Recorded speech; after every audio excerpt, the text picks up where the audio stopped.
Bismillahirrahmanirrahim.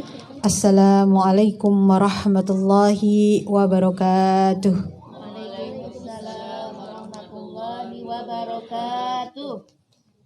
Innal hamdalillahi nahmaduhu wa nasta'inuhu wa nastaghfiruhu wa na'udzu billahi min sururi anfusina wa min sayyiati a'malina. May yahdihillahu fala mudhillalah wa may yudlil fala hadiyalah. Asyhadu an la ilaha illallah wa asyhadu anna Muhammadan abduhu wa rasuluh. Amma. Riang gembira ke sini ya Bu. Karena Ibu datang dari rumah ke sini itu kumpul di majelis ilmu. Kalau kita kumpul di majelis ilmu, Bu, berarti kita sedang berada di taman jannahnya di dunia. Karena kalau ibu-ibu kumpul di majelis ilmu, Allah akan turunkan rahmatnya, para malaikat mendoakan ibu-ibu semuanya supaya diampuni dosanya oleh Allah. Dan bahkan ikan-ikan di lautan juga meminta ampun kepada Allah untuk ibu-ibu yang senantiasa duduk di majelis ilmu dalam mendengarkan ceramah agama. Ya Bu, dan ibu-ibu termasuk sudah menempuh jalan yang memudahkan ibu-ibu masuk ke dalam surga. Sebagaimana sabda Nabi, man salaka tariqan yaltamisu fihi ilman sahalallahu tariqan ilal jannah. Barang siapa yang menempuh perjalanan untuk menuntut ilmu agama, maka Allah mudahkan baginya jalan ke surga. Ya Bu, insya Allah ibu-ibu datang ke majelis ilmu ini bisa mendapatkan ilmu yang bermanfaat, yang bisa kita sama-sama amalkan ya Bu.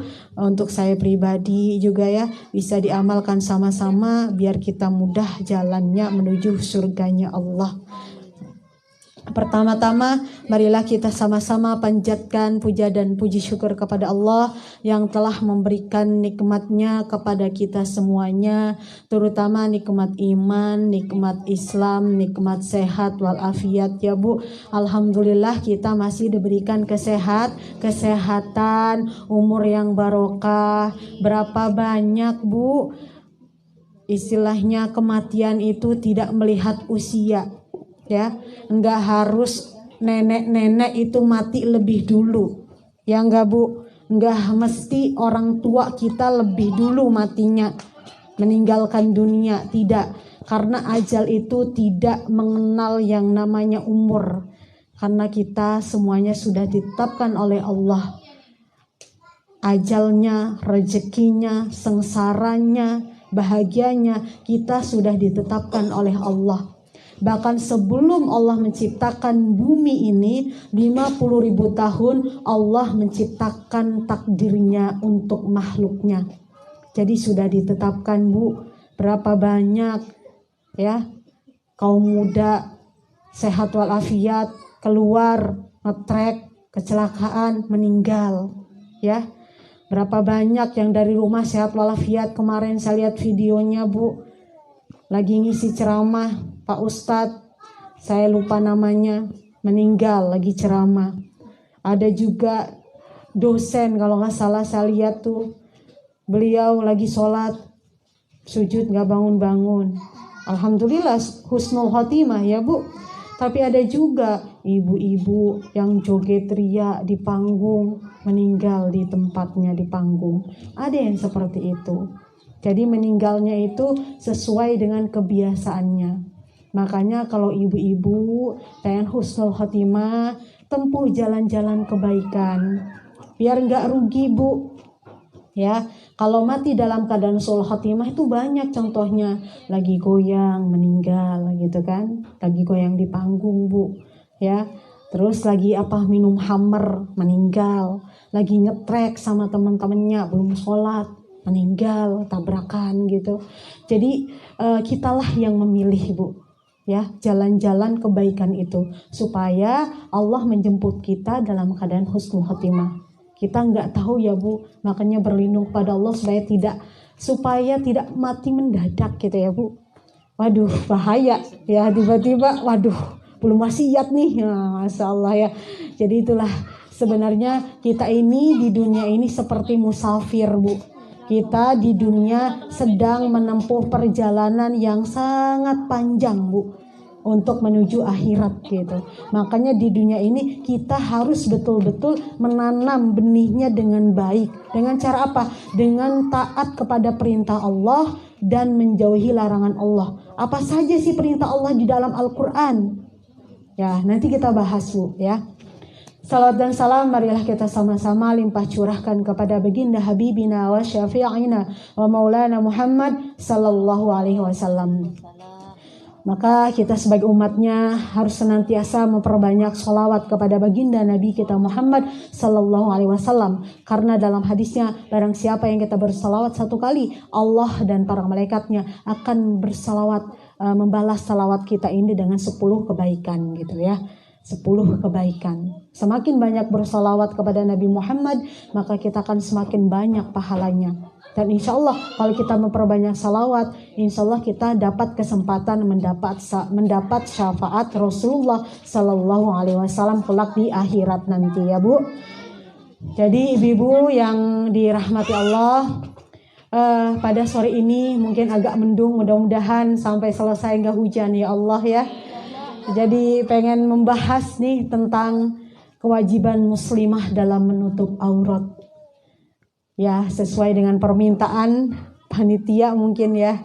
Itu ya, sebenarnya kewajiban tuh banyak. Tapi kayaknya kalau sholat sudah biasa ya, Bu, itu udah jelas wajib sholat itu. Ya, tinggal belajar menghadirkan Allah dalam hati ketika sholat. Gitu. Tinggal sekarang sore ini saya pengen fokus membahas tentang kewajiban muslimah dalam menutup aurat. Sebelum saya membahas, saya akan menyampaikan firman Allah di dalam Quran surat Al-Ahzab ayat 59 tentang jilbab. A'udzu billahi minasyaitonir rajim. Bismillahirrahmanirrahim. Ya ayyuhan nabiyyu qul li azwajika wa banatika wa nisa'il mu'minina yudnina 'alaihinna min jalabibihinna. Dzalika adna ay yu'rafna fala yu'dain wa kana Allahu ghafurur rahima. Wahai Nabi, katakanlah kepada istri-istrimu, anak perempuanmu, istri-istri orang mukmin, orang yang beriman ya, Bu, supaya mereka mengulurkan jilbabnya ke seluruh tubuh mereka agar mereka tidak diganggu dan mereka lebih mudah untuk dikenali sehingga mereka tidak diganggu, dan Allah Maha Pengampun lagi Maha Penyayang. Jadi jilbab itu, Bu, ada khusus ayatnya. Kalau sudah Allah yang menyatakan, ya sudah mutlak, Bu. Tidak ada yang kita dustakan gitu. Kalau hadis kan ada hadis sahih, ada hadis hasan ya, ada hadis mutawatir, ada hadis dhaif yang lemah kedudukannya, ada hadis juga maudhu yang palsu. Tapi kalau ini sudah jelas mutlak perintah Allah. Jilbab bukan kepada istri-istri Nabi saja, tapi kepada anak-anak perempuanmu dan istri-istri orang yang beriman.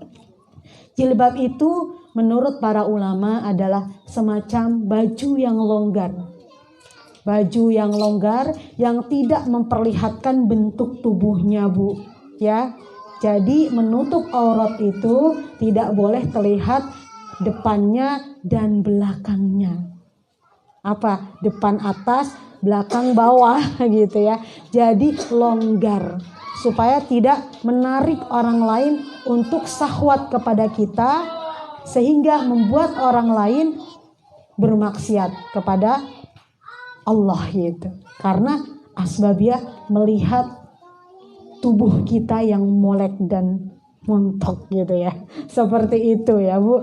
Jadi harus longgar syaratnya dan juga tidak boleh tipis yang nerawang. Pakai gamis tapi nerawang. Mohon maaf dalamannya kelihatan gitu. Bentuk dadanya terlihat.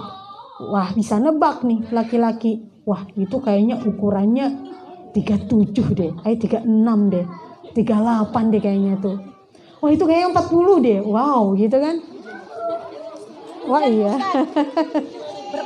Jadi terdapat di dalam Quran surat Al-Ahzab ayat 59. Itu perintah dalam berhijab gitu. Dan ayat tentang kerudung itu terdapat di dalam Quran surat An-Nur ayat 31. Yang artinya, katakanlah kepada perempuan yang beriman, hendaklah mereka menjaga pandangannya, menjaga kemaluannya, dan janganlah menampakkan auratnya kecuali yang boleh melihat aurat perempuan tersebut ya. Dan hendaklah mereka menutupkan kain kerudung ke dadanya. Siapakah yang boleh melihat aurat perempuan itu? Yang pertama adalah suami mereka, ayah mereka, ayah suami mereka yaitu mertua, anak kandung mereka, putra-putra mereka, putra-putra suami mereka berarti anak tiri, tapi kalau sudah bercampur berarti sudah menjadi anaknya. Saudara-saudara laki-laki mereka berarti kakak kandung laki-laki atau adik kandung laki-laki, putra-putra saudara laki-laki mereka, putra-putra saudara laki-laki mereka berarti ponakan ya Bu. Putra-putra saudari perempuan mereka berarti ponakan juga tapi dari saudara kandung perempuan kita. Dan sesama perempuan muslim ya, sesama perempuan muslim, hamba sahaya yang mereka miliki. Kalau sekarang sudah sudah tidak ada hamba sahaya kalau untuk sekarang. Para pelayan laki-laki tua yang tidak memiliki keinginan terhadap perempuan atau anak kecil yang tidak mengerti tentang aurat perempuan itu boleh. Tapi ada batasannya juga Bu. Yang boleh terlihat secara full itu hanya kepada suami. Kalau di depan ayah kandung ya tidak boleh kita memperlihatkan seluruh aurat kita kepada ayah kandung. Maksudnya di sini adalah aurat itu ya rambut termasuk aurat. Tapi ada batasan-batasannya kepada anak juga Bu.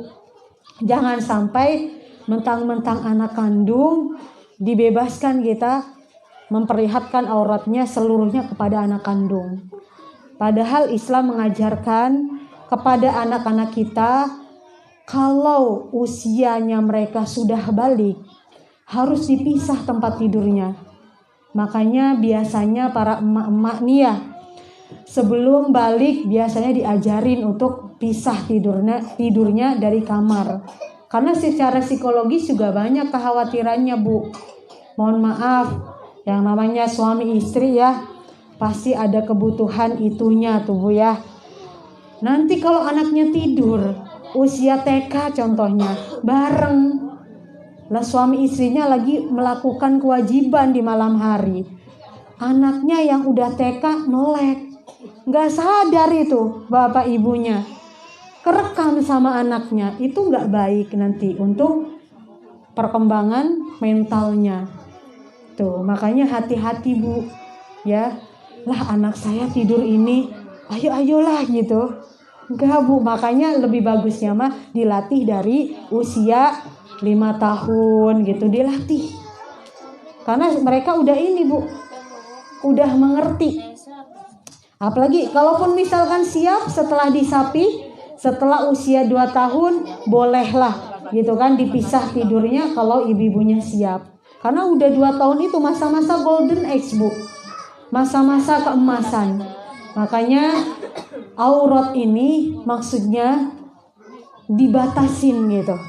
Tapi kalau di luar daripada yang saya sebutkan tadi, dari ujung rambut sampai ujung kaki tidak boleh terlihat kecuali muka dan telapak tangan. Ya, ada hadis nih Bu, mau dengerin gak hadisnya Bu? Mau. Hadis yang diriwayatkan dari Aisyah radhiyallahu an, istrinya Rasulullah. Beliau menceritakan bahwa adik kandungnya Asma binti Abu Bakar datang ke rumah Rasulullah dengan berpakaian tipis. Rasulullah Shallallahu Alaihi Wasallam menegur, wahai Asma, sesungguhnya perempuan kalau sudah balik, kalau sudah haid, dia tidak boleh terlihat kecuali ini dan itu. Rasulullah menunjuk wajahnya dan telapak tangannya.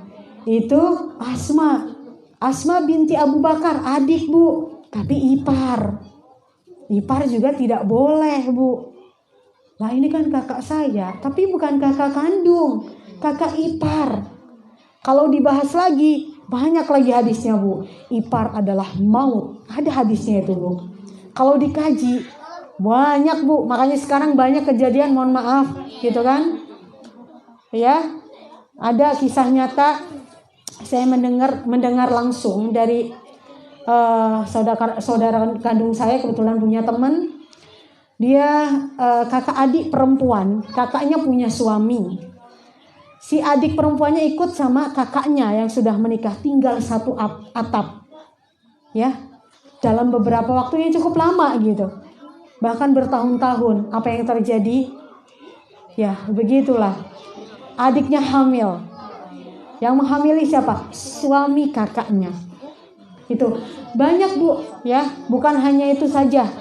Sekarang udah semakin Masya Allah, semakin zamannya, orang-orangnya semakin godaannya lebih berat gitu kalau sekarang. Kenapa Bu?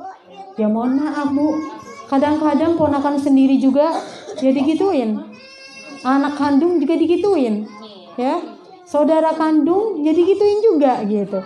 Karena apa? Sebab daripada tontonan tadi. Makanya kenapa perintah Allahnya di dalam Quran surat An-Nur ayat 31, perintah berkerudung untuk menutup aurat bagi perempuan. Di awalnya itu, katakanlah kepada perempuan yang beriman, hendaklah mereka menundukkan pandangannya.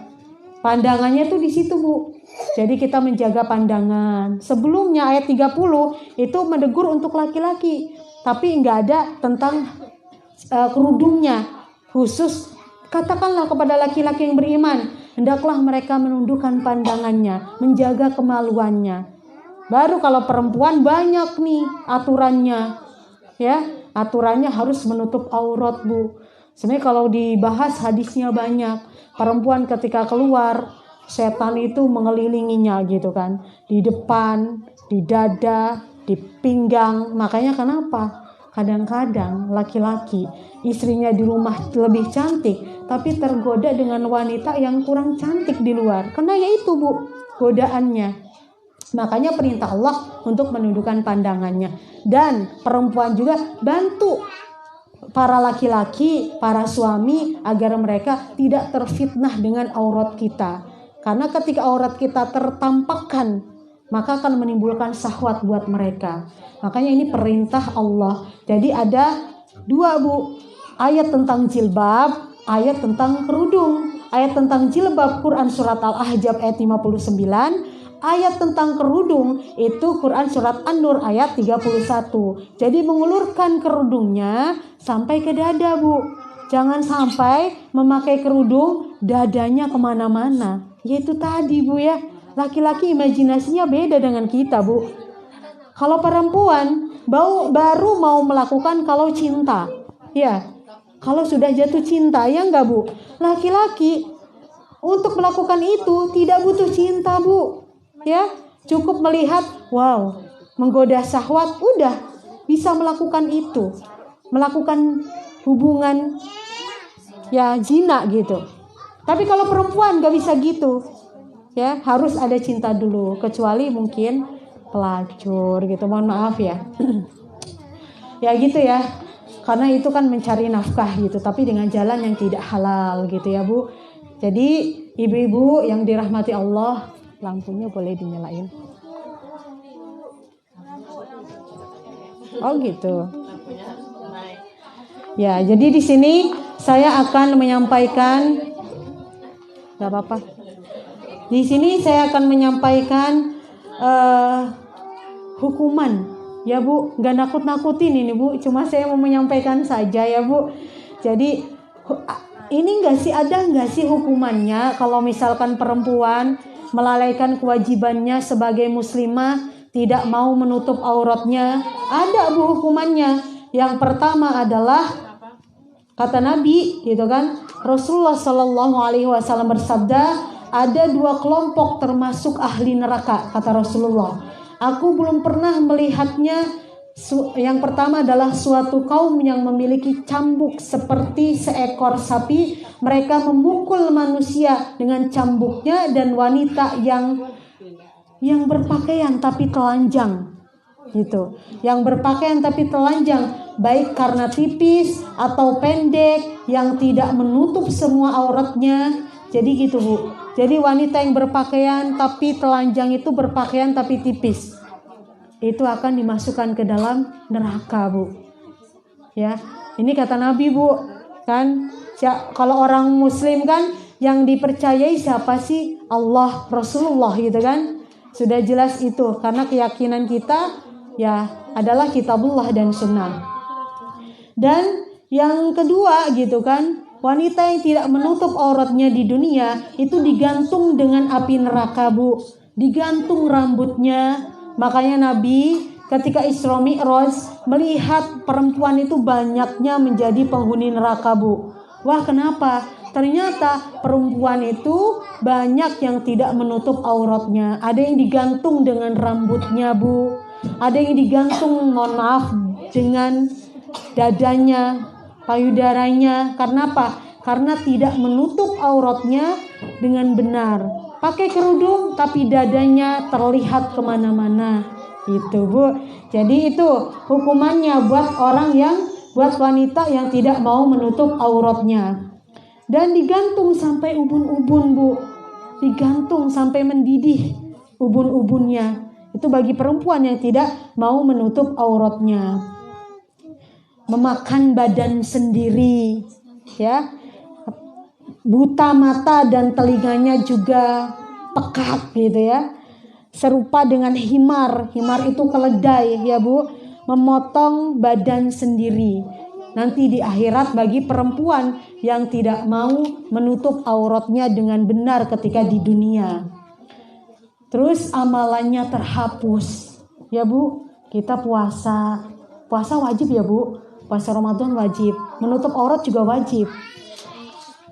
Kayak gini istilahnya kalau saya ibaratkan, kita misalkan sama-sama ini amal kebaikan, amal keburukan. Kita melakukan amalan kebaikan dengan melakukan puasa wajib. Tuh kan makin berat tuh nambah kan catatan kebaikannya. Terus kita nggak menutup aurat. Itulah yang dikatakan menghapus kebaikan. Jadi tetap nggak naik-naik amalannya. Karena terhapus dengan dosa kita, membuka aurat gitu ya Bu. Dan tidak diterima amal solehnya gitu kan. Karena yaitu tadi Bu, kitanya nggak ada peningkatan gitu. Melakukan kewajiban yang lain, tapi kita juga melakukan yang diharamkan oleh Allah secara bersamaan. Dan penghuni neraka Bu, ya, penghuni neraka. Tapi penghuni nerakanya di sini penghuni neraka yang kekal, Bu. Penghuni neraka yang kekal, mau tidak Bu? Mau tidak? Nauzubillah min dzalik ya Bu. Kenapa bisa dikatakan menjadi penghuni neraka yang kekal Bu? Karena melihat daripada Quran surat Al-A'raf ayat 36, adapun orang-orang yang mendustakan ayat-ayat Allah dan menyombongkan diri terhadapnya, mereka itulah penghuni neraka, mereka kekal di dalamnya. Jadi kita ini termasuk mendustakan ayat-ayat Allah kalau kita tidak memakai kerudung sesuai dengan perintah Allah. Kita tidak menutup auratnya sesuai dengan apa yang diperintahkan Allah. Kita termasuk mendustakan ayat-ayat Allah ya Bu. Ya, terus apalagi masuk di dalam peti neraka gitu ya, peti api neraka. Mukanya menghitam dan makan isi perutnya sendiri dan mendapat hukuman 70.000 tahun Bu di dalam neraka. 70.000 tahun lama enggak Bu? Lama ya. Bahkan kalau taubatnya, kalau Allah berkehendak ya bisa abadi gitu. Tapi kalau Allah ampuni, Allah udah cuci dosanya gitu kan, insya Allah akan diangkat dari neraka. Makanya Bu, 1 hari di neraka aja nggak sanggup, gimana 70.000 tahun Bu, gimana abadi misalkan. Kita nggak akan sanggup Bu ya. Jadi orang yang berpakaian tipis itu Bu, ketika di dunia Bu, berpakaian tipis, berpakaian ketat, tidak akan mencium harum surga Bu. Padahal harum surga itu tercium dengan jarak sekian dan sekian. Ada yang mengatakan 500 tahun perjalanan. Jadi 500 tahun perjalanan menuju surga itu akan tercium harumnya. Tapi kata Nabi, tidak akan tercium buat wanita yang berpakaian tapi telanjang. Bu, mau nggak kayak gitu Bu? Surga sekarang kalau dibuka Bu, Masya Allah gitu kan, dunia harum Bu, semerbak. Karena surganya sekarang masih ditutup Bu, ya. Belum, kalau sudah dibuka Bu, jarak 500 tahun perjalanan itu bisa kecium harum aroma surga. Ini wanita yang tidak menutup auratnya dengan benar itu tidak akan mencium harum surga, apalagi memasukinya. Bisa nggak? Ibu? Iya. Maaf. Iya, silakan. Bisa hati-hati. Wah, udah kelihatan. Iya. Alhamdulillah, jadi nambah terang banget nih. Jadi gitu ya Bu. Insya Allah ya, kalau di sini alhamdulillah ya Bu, saya lihat cantik-cantik dengan kerudungnya yang menutup dada ya. Insya Allah mudah-mudahan tidak hanya pas majelis taklim saja ya Bu, tapi di luar majelis taklim juga menutup aurat. Jadi nutup auratnya bukan karena manusia Bu. Jangan Bu, saya khawatir nanti kalau ketemu saya di jalan jadi kabur gitu. Jangan seperti itu ya Bu. Tapi menutup auratnya karena Allah gitu ya. Karena ini perintah Allah. Saya hanya mengingatkan Bu, kewajiban saya mengingatkan. Nggak akan kok, tenang aja kalau ketemu di jalan ibu-ibu. Khawatir saya juga lupa wajahnya ya Bu, mohon maaf kalau ketemu di jalan gitu. Kalau ibu-ibu lagi pakaian seksi, nggak akan saya tegur kok Bu ya. Jadi nggak usah lari Bu ya. Kadang-kadang saya lupa, tegur aja Bu sayanya ya. Jadi nggak usah lari, karena ya itu bukan kewajiban saya untuk merubah manusia, tapi kewajiban saya hanya mengingatkan. Adapun nanti kita kan berhadapan di mahkamah Allah itu sendiri-sendiri Bu. Saya sama ibu saya yang kandung sendiri-sendiri nanti menghadap Allah ya Bu.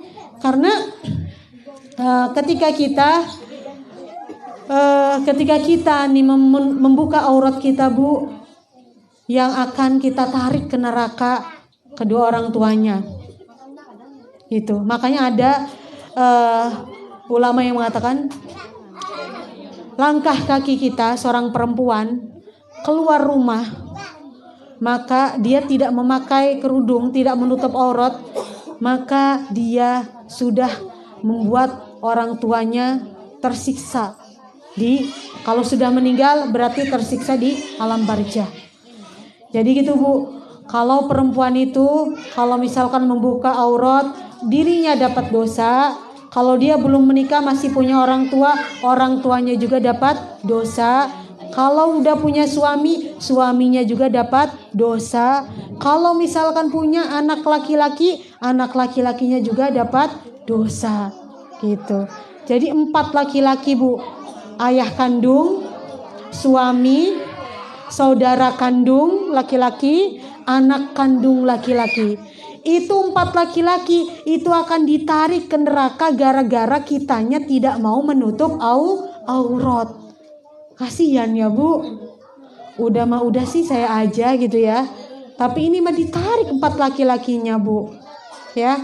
Apalagi kalau yang punya orang tua yang sudah meninggal, itu kasihan orang tuanya di alam barzah. Karena semakin kita membuka aurat, Walaupun kita sudah punya suami, itu akan menjadi sedekah jariyah orang tua kita, ya, ayah kandung kita.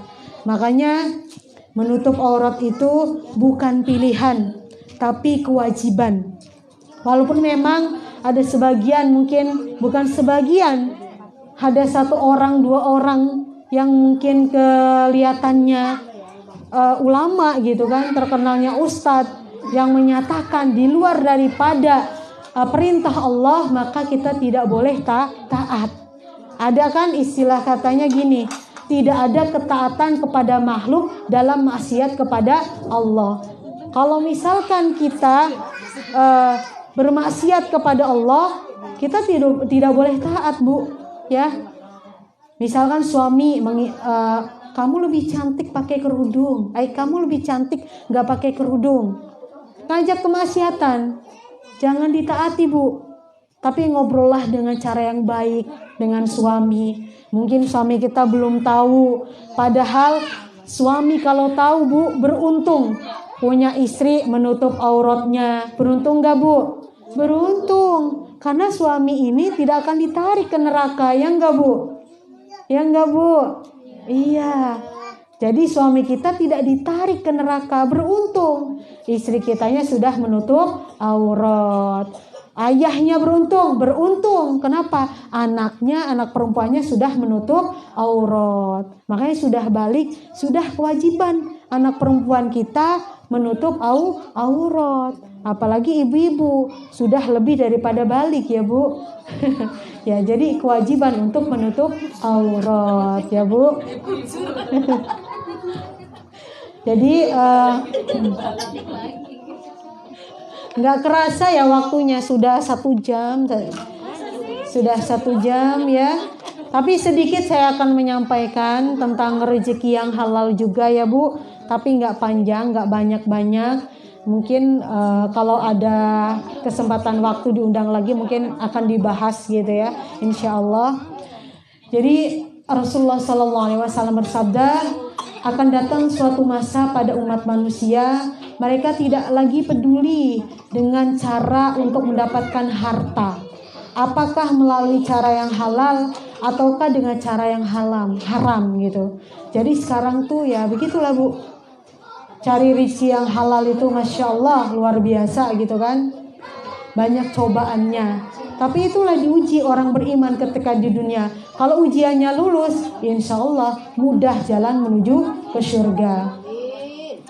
Dan dalam hadis yang lain juga, Bu, sesungguhnya tidak akan masuk surga daging yang tumbuh dari harta yang haram. Neraka lebih pantas untuknya. Jadi, Bu, kalau misalkan harta kita haram, kita makan, ya, makan kuehnya tapi duitnya pakai duit hasil haram, maka kita dagingnya tumbuh dari daging yang haram. Itu pengaruhnya banyak, Bu. Doa kita akan sulit dikabulkan, hidup kita akan disusahkan di dunia juga di akhirat. Mungkin itu saja yang dapat saya sampaikan, ya, Bu. Kita sama-sama istighfar 3 kali. Astagfirullahaladzim, astagfirullahaladzim, astagfirullahaladzim. Subhanakallahumma wa bihamdika asyhadu an la ilaha illa anta astaghfiruka wa atubu ilaik. Wassalamualaikum warahmatullahi wabarakatuh.